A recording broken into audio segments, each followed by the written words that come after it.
And now, more from Amanda Knox, the American college student who sat for an interview for the first time last night. She has spent nearly 6 years fighting the accusation that she killed her roommate in Italy.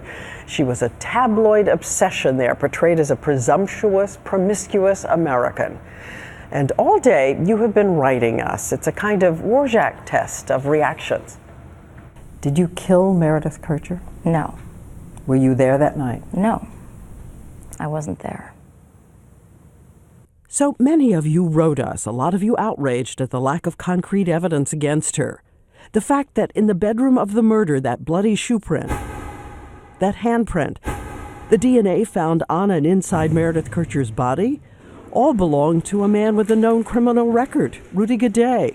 Not one speck of DNA in that room from Amanda Knox. Police say she must have cleaned it. That's impossible. It's impossible to see DNA, much less identify whose DNA it is. But you also wrote us you're still puzzled by her strange behavior after the murder. She says she was just off balance and immature. At the police station, she says she was stretching, but a female officer testified she did cartwheels. I never did a cartwheel. I did do the splits. Again, you can see that this does not look like grief, does not read as grief. I think everyone's reaction to something horrible is different. As for that video we all watched that seemed to show her kissing her boyfriend Raffaele dozens and dozens of times, we studied that tape. There were 3 quick kisses, but the rest of the time she was staring into space. My friend had been murdered, and it could just have easily been me.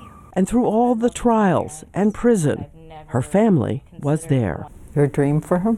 To come out and be happy and know that she's safe and know that she's loved. Well, I think adding on to that is also having the Kercher family clearly understand that Amanda and Raphael had nothing to do with the loss of their daughter, and having them find closure for themselves. And this as a distant memory? No, it will never go away. I traveled to Perugia, to the house where they all once lived. Hello. Now inhabited by Bangladeshi immigrants who showed me the tiny room of the murder, saying they barely heard of this case.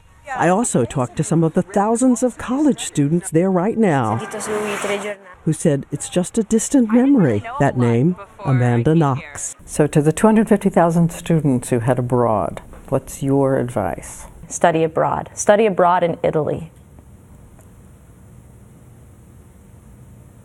Just know your rights. Be in touch with your family. Be careful.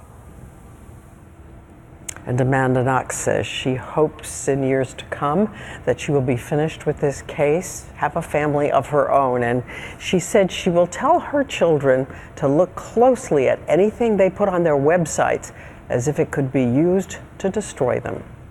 And as we said, Amanda Knox's book, Waiting to be Heard, is on the bookshelves now.